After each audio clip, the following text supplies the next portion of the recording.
Ooh, hot topic today. So today we're going to chat about hunger cues. What do they mean and how you can outsmart them so that you can continue to move towards your fitness goals. So if you're tracking on a weight loss journey and you do 2 steps forward and then go rolling backwards because hunger gets the best of you, you are not going to want to miss this episode. So stay tuned.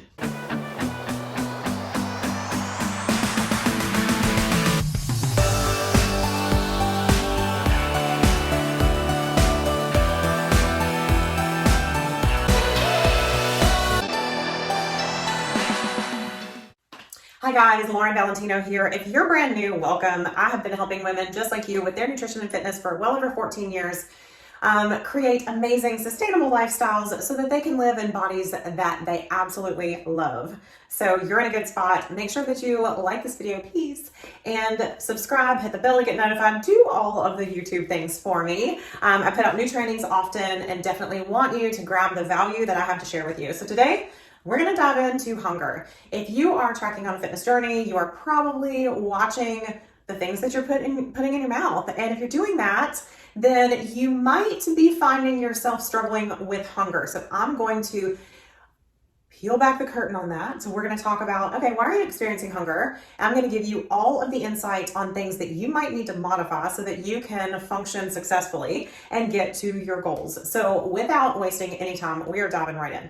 The very first thing that can sideline you and show you its ugly, hungry head is stress. So if you are doing a lot and you are adding a lot of physical activity on top of that because you're working hard towards something amazing and you are stressing your body, when your cortisol levels are super high, your hunger is also going to be high. And the reason is that your body is ramping your hunger levels up because it thinks that you absolutely need more energy.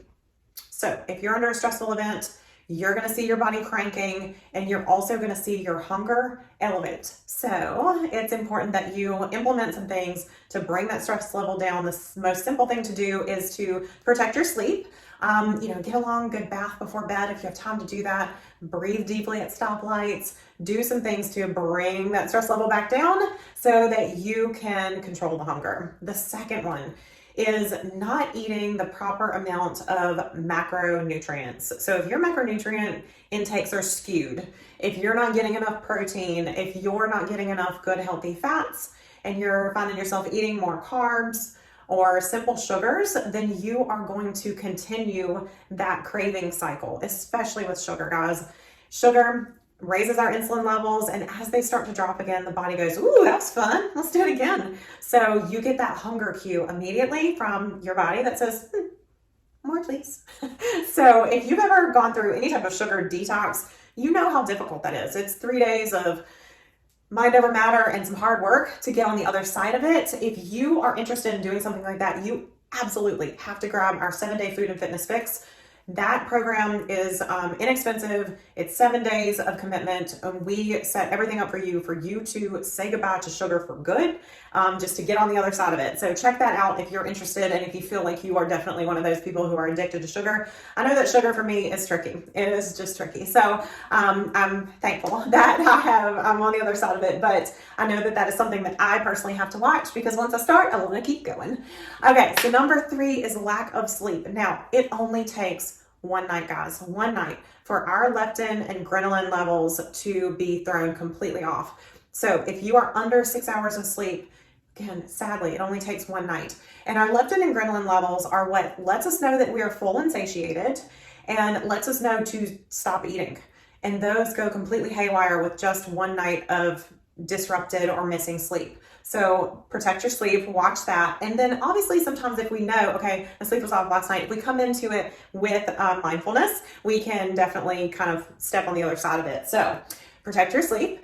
The next one is not eating enough food. So obviously it seems obvious, but yet you'd be surprised how many women come to me for one-on-one help. And when we look at their caloric intake and all that they're doing in their day, they're actually just not eating enough food. And what happens is that they come sliding in to home base at night. They slow down just enough and then they are starving. So we kind of work to reposition that, positioning the food more in the upper part of the day where they are going to burn through those calories and put them to use. And that way they don't come into the evening fueling up on all the calories just to go straight to bed. Okay, so make sure that you actually are eating enough food.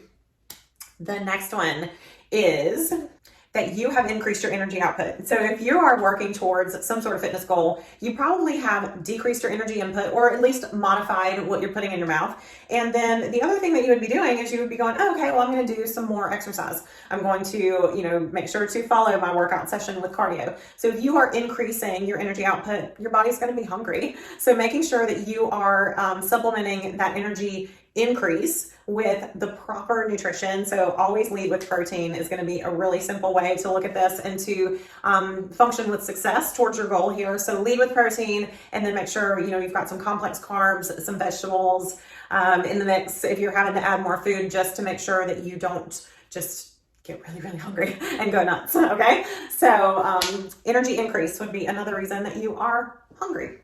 The next one is drinking your calories. So if you are skating from one venti latte to one protein shake to one juiced something back to a protein shake, and that looks like the majority of your day, your body's going to let you know it's hungry. It needs real food to digest. So stop with the liquid nutrition being the majority of your nutrition and make sure that you are actually getting some real food.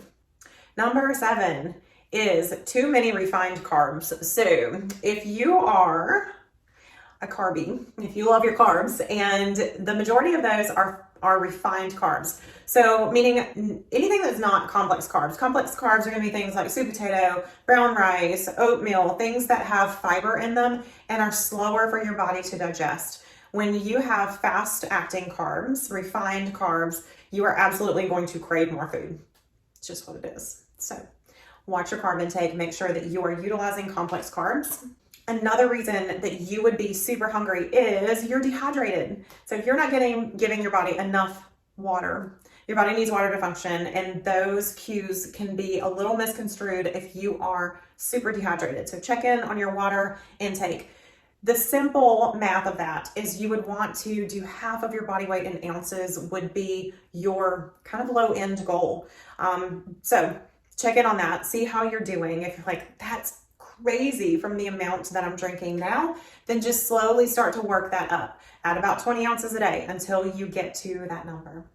And then our final reason for having crazy amounts of hunger, you've got to check in on your medications. So if you are someone who is taking medications absolutely have their place. I'm not telling you to do anything without your doctor's consent.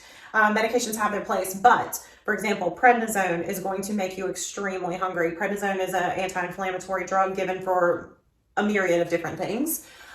Birth control, anything that's altering your hormones is definitely going to make you hungrier because you're changing your internal atmosphere. So check in on your medications, make sure, see if the side effects are increased hunger, and you may want to have a conversation with your physician about that.